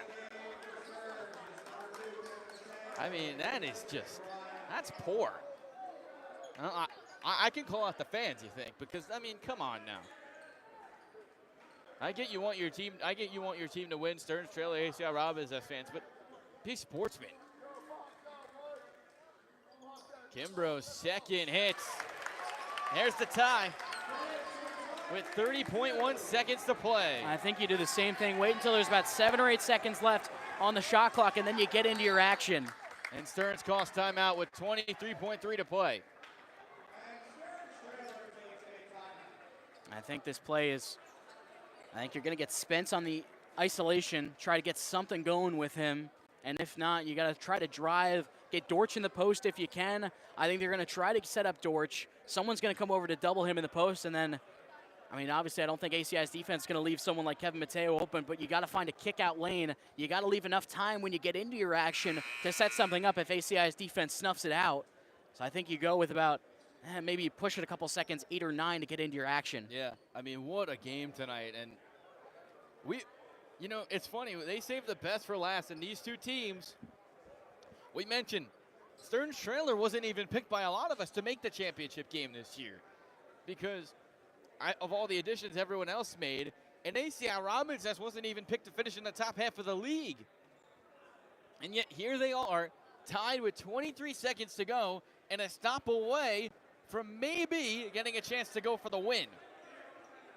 If not, we would have overtime. I'm sure the huddle right now for ACI Robbins is emphasizing, especially if this goes to Dortch in the post, just wall up. Don't try to make a risky play because, I mean, you can't give them a chance at the free throw line. You got to make it difficult on them, but if you're in the post, just wall up, stay vertical, and try to make your best defensive play. If this crowd is about to get wild, it'll be Gaffney on the inbound. Yeah, I think you got to get him involved as well with his ability to get into the teeth of the defense and kick out. Spence and Jones, the best player of the regular season. And a whistle. I think there was an issue with the shot clock or the game clock. It's been an issue tonight. It's reset to 13, so 5-second differential. You don't want to give ACI Robins Nest enough time, too much time, to get into their half-court set. They get it into Spence. It's Spence on Jones. Oh my good grief. Yeah, I think it accidentally reset. Unbelievable. They're gonna have to put time back on the game clock too. Yeah, I mean that's valuable seconds. I would say about 5 valuable seconds taken off the game clock for Stearns to get into their offensive set. And this, I can't believe this. So now there's 23. Okay, they're gonna run down the shot clock to get it to the point that it needs to be, and I think they're gonna adjust the game clock as well. They're gonna have to. Or are they not? I mean, I guess the ball was live, so you can't. I guess I don't know if you can retroactively put time back on the clock. But now there's still too much time on the shot clock. Now they're. And then that hurt. Well, now it's okay. I don't know and it's resetting again. I don't know what the heck is going on. I give up. The shot clock buzzer just ran off. I believe that would be a violation if the ball were actually in play. Oh, it would be. That's actually a shot clock violation on the table. And now, I mean, Stearns is going to see Jakari Spence heading back over to the sideline. They're going to try to talk a little bit in the huddle.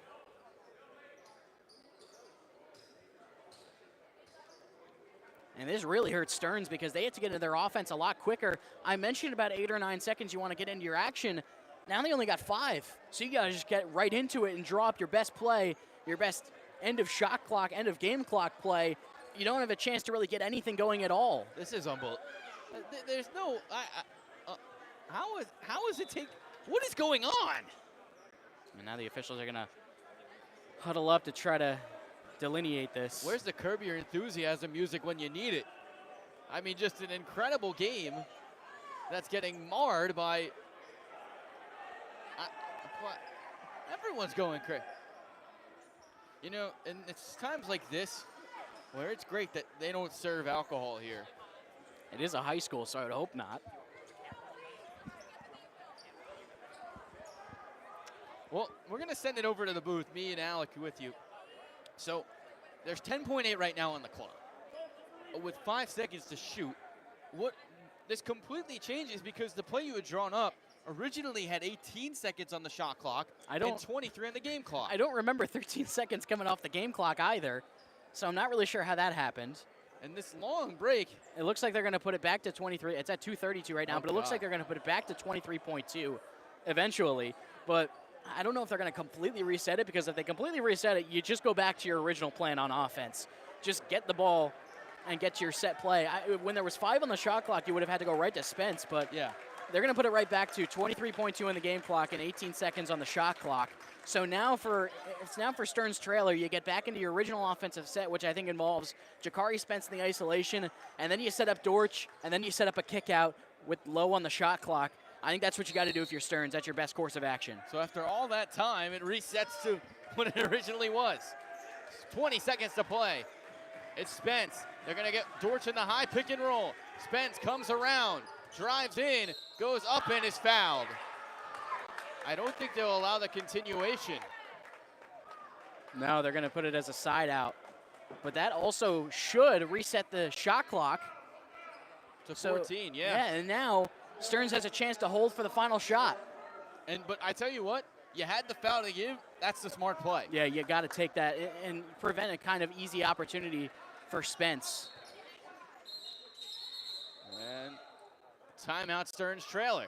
And now you got to drop, instead of your best play with some time left on the clock, you got to drop your best play with no time left on the clock. And I don't think this ball is going to leave Jakari Spence's hands. No, and we're setting up, this is setting up to be a classic finish and an unbelievable game where ACI Robins Nest. Defense, you saw Jimmy McDonald in the huddle just walling up, go straight up at the rim if you can. No fouls, you heard him say that as well.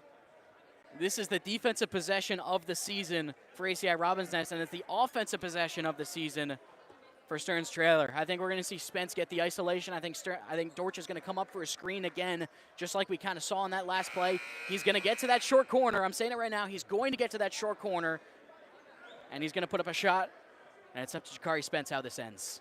Yeah, and I tell you what, I'm not even playing it. I'm nervous. This has just been, I mean, these two teams have delivered maybe a top 5 game in all of JSBL history tonight. Shot clock turned off with 11.3 to play in the fourth quarter. Dortch the inbound. It's Gaffney now. 8 seconds. Gaffney makes his move, puts up a shot, and puts it in! Timeout ACI Robbins Nest. Jalen Gaffney played in a Final Four at FAU and had his Final Four moment there. I said at halftime we need to see more of Jalen Gaffney as a guy on the ball, creating for himself and creating for others. That's exactly what he did in the third quarter. And in the fourth quarter, Dwayne Jones was shadowing Jakari Spence, gave Gaffney a little bit of an opening, and he's a very good mid-range shooter as well. ACI Robbins Nest got her on the floor. Dwayne Jones gets it in. Jones for the win! Yes!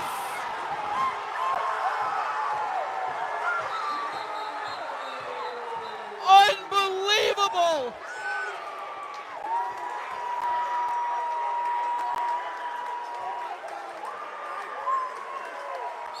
I don't believe what I just saw!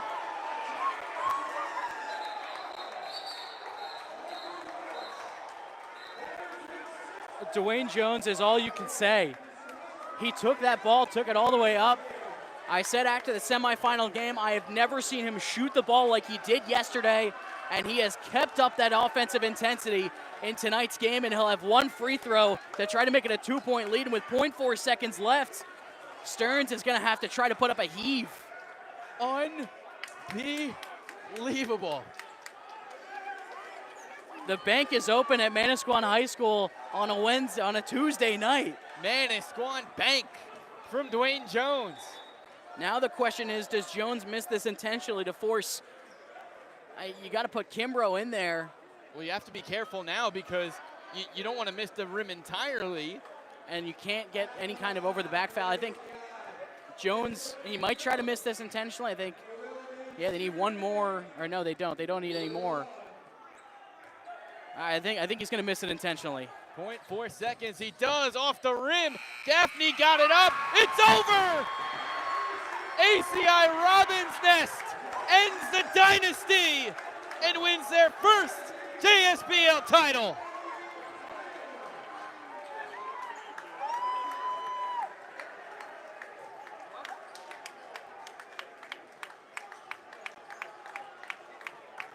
And of course, it was going to come down to Dwayne Jones.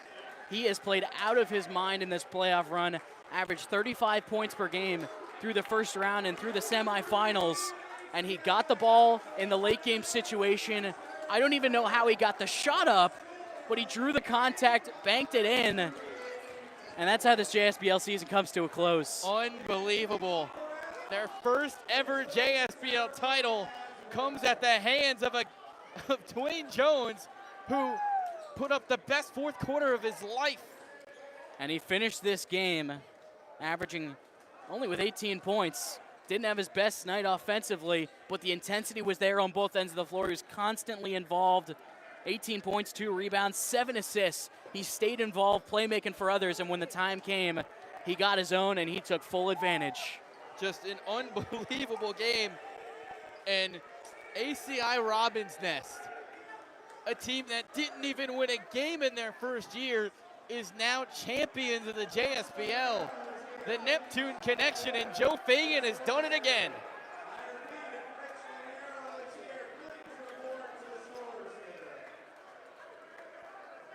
What a playoff run and what a game. I was talking to our executive producer, Eddie Gopalco, and I said, the way ACI Robbins Nest is playing right now, they could win a title, and they just did. The togetherness, that's what won it for them. The way that they were able to overcome the adversity throughout It was a tough night. Things were not going their way offensively in the second half. Stearns Trailer played a fantastic defensive game for the second night in a row. ACI Robinson has set the tone with that first quarter. They kept the intensity up. They stayed together as a team, and they made the final play. And we talked about a game last year that you're going to remember for a lifetime in Ortho, New Jersey, and WCT. Well, this is maybe the game of the JSBL. 56 seasons, and this game was 56 years in the making. Championship atmosphere. In the fourth quarter, I said it. I told you there was going to be a tie game.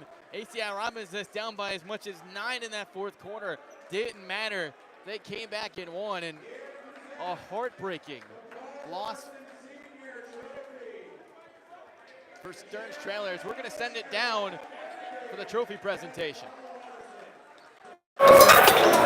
Go.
Yes, sir. When you get an A on the group project,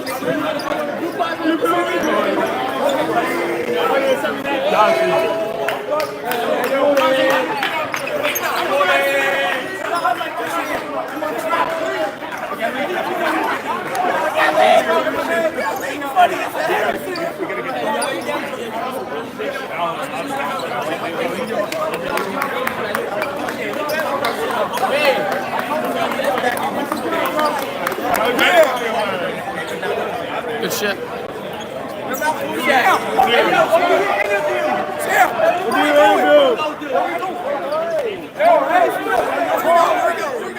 Hey, yo, Oro!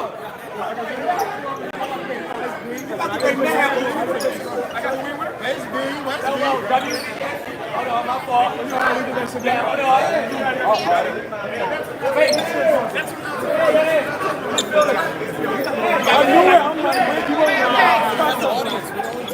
need some help. You need some help. Hey, yo.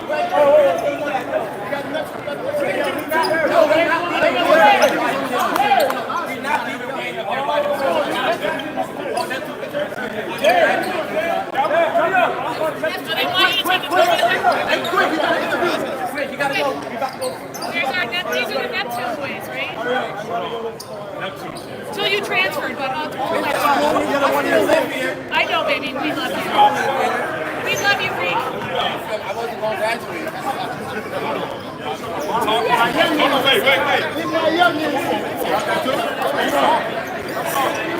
My youngest kid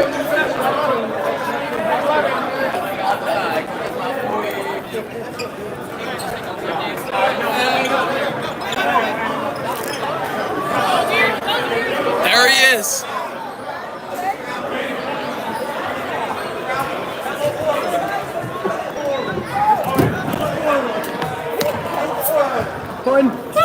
Unbelievable.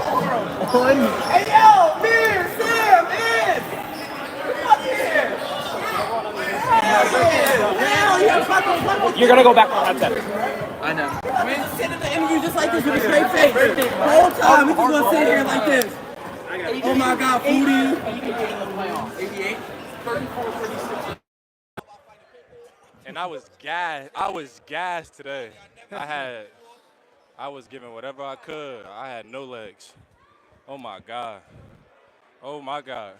We're here Only with 18. It don't matter. We gotta win. We're here with tonight's playoff MVP, Dwayne Jones. Dwayne, about that shot, that was just unbelievable. Take me through what's through your head. What is going on in that sequence? I live for those moments, man. I know you guys maybe don't see my career as much, but all my guys, I take the big shot my whole career. This is probably my 10th, 11th big shot.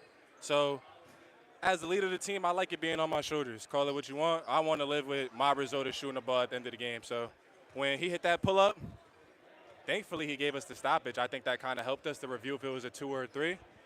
I knew, let me get it on my right side. I like shooting the ball going right. So I knew he was going to try to foul me. He went for the reach, got right into my shot, and the rest is history, man. Can't write this summer any better, man. SummerSlam champ, JSBL champ. A lot of people doubted me this summer, man. So I just really wanted to prove to myself that I'm one of them, man. For real, I'm one of them. You proved it. You're the playoff MVP, and you have a moment that you're never going to forget. What is your thought on you? Just what does it mean to you to be the playoff MVP on a championship-winning team at the JSBL? It mean the world to me. I got a lot of guys. Shavar Reynolds, really good friend of mine, like a big brother, a mentor. I know he went and did it. Me and him talked about it. I just want to follow in those guys' shoes. That's where I want to be in my career with guys like that. I want to be the man. So, you know, I'm trying to put words together. I don't got words, man. I'm still in shock right now. It's crazy. And to beat that team, a great team with a lot of high major guys, UConn, Villanova, Jakari, you know, that's a big time win. So I'm proud of myself and I'm proud of my team. Then you talk about beating that team. They had won 3 straight. What was your mindset coming into this game, knowing that you were going to have to take on the beast and beat the beast? I know we guard. We started out 1-3. Like I told you in the interviews before, I went and got some of my dogs, you know what I'm saying, from Newark, Philly. Got some toughness in here. I know I guard the ball well. I knew I would do a good job on Jakari, and Jakari's a great player. No discredit to him, but I think I slowed him down tonight. I think he still had a good game, but I did a better job than what most guys are doing in here. He's getting 40 to 50 a night. And I knew going into the fourth quarter down 5 points, we got a chance because we execute better than anybody. I think you guys know that. When it comes down to X's and O's at the end of the game, shout out to Jimmy drawing up good plays. We're going to make the right plays, so it panned out for us. And I know you've been playing with Jared Kimbrough your entire life. He was incredible tonight. How much does it mean to win a championship with him, and how great was he tonight? It feels great because I know how much of a competitor he is. I just beat him in the SummerSlam championship. So I told him we're going to go get one. He was upset after the SummerSlam when I said, we're going to go get one in JSBL, bro. Just ride out with me. I think he deserves MVP just as much as me because without him, I don't get some of the opportunities that I get on the floor. He's the guy that's getting me open most of the time. You know, I create here and there, but he does a great job at making me look good and vice versa. So shout out to Jared. That's my brother. I love him. All right. Well, say one thing to the camera. You're a JSBL champ. How does it – say something. Give us something. It feels great. I'm not really like a cocky guy, but I'm one of those. Anytime you run into me, you got to double knot them shoes because I'm coming. And I hope I prove that this summer. So. And last one. That's all I got. Congratulations to Dwayne Jones, playoff MVP, yes, the shot of a lifetime. Dwayne, thanks for joining us. Thank you. Appreciate you guys this summer, man. Thank you. Thank you. Me and Alec will be back to wrap it up just after this.